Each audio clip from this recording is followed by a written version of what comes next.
Muy bien, amigos de Vez Cable Televisión, continuamos aquí en Mesa de Debate y ya nos acompaña esta mañana Alberto Borea, ex senador de la República y constitucionalista.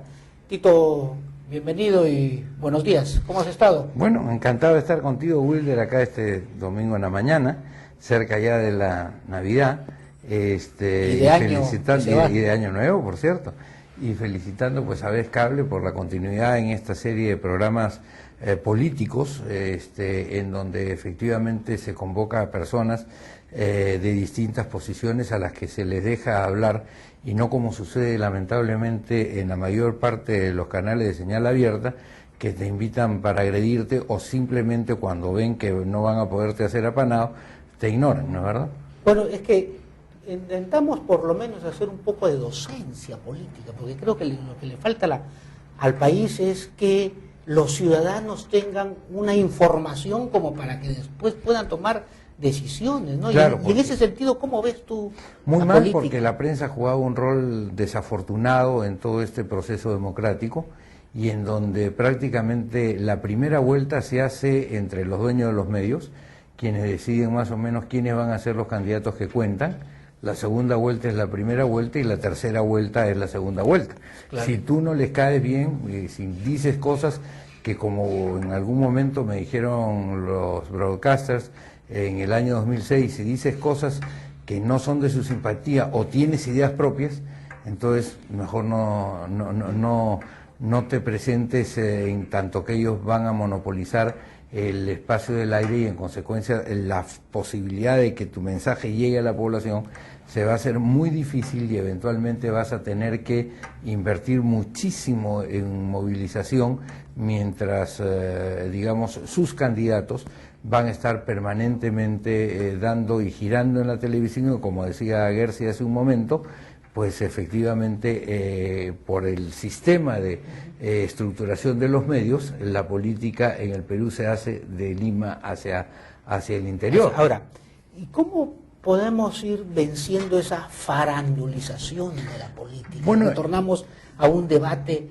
en función de las ideas y no de estos comeoros, lavaplatos y todo lo demás, ¿no? Bueno, mira, en realidad yo creo que hay que dejar a los partidos y hay que establecer que los partidos puedan tener un acceso libre y gratuito, y te insisto, gratuito, a los medios de comunicación social, tanto privados como los del Estado, para poder explicarle a la población qué cosa es lo que hacen con su voto, porque qué cosa es lo que sucede. Tú ves un montón de gente que cada 5 años le dice voten por mí, por esta y por la demás razón, y después no vuelves a saber de ellos más en 5 años. Y no porque eventualmente no quieran hablar, sino porque sencillamente a los dueños de los canales o a los conductores de los programas no les interesa ese mensaje. Entonces tú tienes que establecer que, así como hay una suerte de impuesto a cualquier cosa, quien tiene la posibilidad de utilizar el mercado televisivo nacional, y ya no solamente te digo las ondas que transmiten las señales que son de propiedad del Estado, pues tengan que hacer una contribución para la que la democracia se propague y se perpetúe. Y en ese sentido yo he planteado un tema y he planteado una ley que ojalá alguien de los que está ahora en la actividad pública tenga el coraje de hacerlo, por la cual durante 3 horas a la semana los canales de televisión, todos, incluso y los radios, den espacio proporcional para que los partidos puedan explicarle a la población qué es lo que han hecho con el voto que recibieron, y también puedan defender sus posiciones y explicar, decir, por ejemplo, por qué voté por este proyecto, ahora, por qué no voté por este proyecto. ¿Eso sería gratuito o el Estado tendría que pagar? No, gratuito. Sí, y eso significa aproximadamente un impuesto de 1.68%. Porque si tú tienes 24 horas, escúchame, tú tienes 24 horas de emisión. Las 24 horas de emisión por 7 días a la semana te sale 7 por 4, 28, 7 por 2, 14, 168.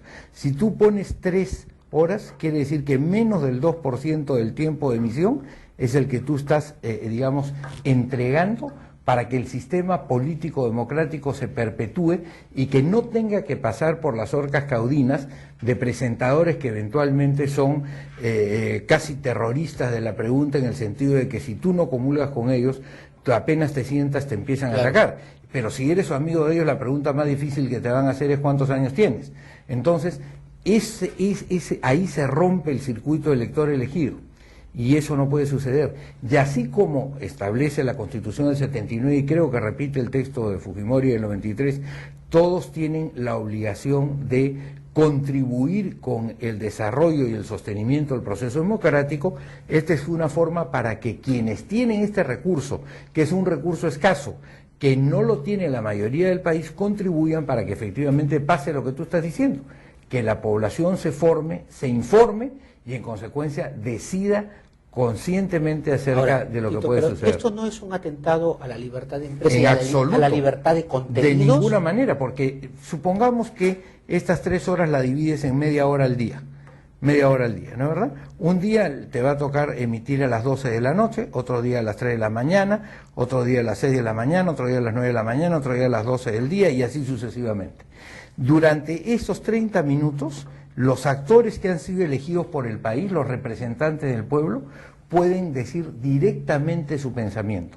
Y durante las 23 horas y media restantes, tú puedes decir, Perico de los Palotes es muy malo, no voten por Perico de los Palotes, su partido es atroz, o todo lo que fuere. Pero tú le das la posibilidad al Perú a que escuche todas las versiones y las escuche libremente y sin una intermediación que muchas veces es perversa. Si tú ves, por ejemplo, hoy día el elenco de la gente que tiene programa en señal abierta o incluso en señal de cable, muchos de ellos, te diría casi la mitad, si no la mayoría, son gente que ha estado en el elenco periodístico del fujimorismo. Y en consecuencia, ¿qué han reclamado durante todo este tiempo? Han reclamado renovación de quienes están en la política, pero no se han renovado los periodistas que sostenían el tema político durante todos estos años. ¿Qué cosa es Lúcar? ¿Qué cosa es Altaos? ¿Qué cosa es Rosa María Palacios? ¿No trabajaban para el fujimorismo? Entonces, pues hablemos las cosas claras. Tú sabes que yo al pan le digo pan y al vino vino. Okay, y eso no significa, porque digamos, si tú pones un impuesto de 1.68% sobre los ingresos de una persona, 1.68, o aumentas el impuesto como se ha aumentado ahora el impuesto a las utilidades de 4.1 a 9%, ¿no es verdad? Es que así se ha aumentado en 5 puntos. ¿Es esto en alguna manera confiscatorio? Nadie puede decir que es confiscatorio. Entonces, ¿por qué vas a decir que 1.68% es confiscatorio o es atentatorio de la libertad de prensa? Tú vas a obligar a ese canal a que diga, voten por Wilder Ruiz porque durante 8 minutos tu partido o el partido en el que tú vas a representar en el Consejo Municipal vas a salir a decir nosotros en el Consejo Municipal estamos tomando estas decisiones porque creemos que le conviene al país y entonces el pueblo va a escuchar de voz propia de quienes están en eso? Estas experiencias de permitir que efectivamente los canales puedan hacer una difusión de las propuestas políticas, así como tú lo estás planteando, ¿hay un antecedente en algunos otros países? ¿No sería mejor que vía presupuesto general de la República se comprara esos espacios para que no se vea perjudicado? ¿Quién? ¿Que se vea perjudicado quién? La empresa. Perdón un momentito, al primero que hay que beneficiar es al país. Y tú mismo me has señalado que el país tiene que beneficiarse y la democracia tiene que beneficiarse con con una información y con una formación sólida. Y en consecuencia, si tú a quien tiene 100 le dices 1.68, es decir, menos de 2 soles, 1.50 prácticamente, vas a invertirlo en la posibilidad de que la democracia se consolide en el Perú, ¿no es acaso un gasto necesario para el país? ¿Por qué lo tiene que seguir pagando el país y por qué no lo tiene que pagar quien se beneficia efectivamente de la utilización de un recurso escaso y de un mercado nacional? Porque, como muy bien lo dice Stiglitz, no es verdad que no es comunista ni mucho menos, el mercado es un activo del país. Es decir, el hecho de que los comerciantes, que los profesionales, en fin, que los gremios puedan utilizar o puedan ofrecer sus bienes y sus servicios en el país, significa la utilización Tú estás planteando una especie de responsabilidad social empresarial, sí, señor, para fortalecer los valores democráticos vía los medios de comunicación. Para que los partidos políticos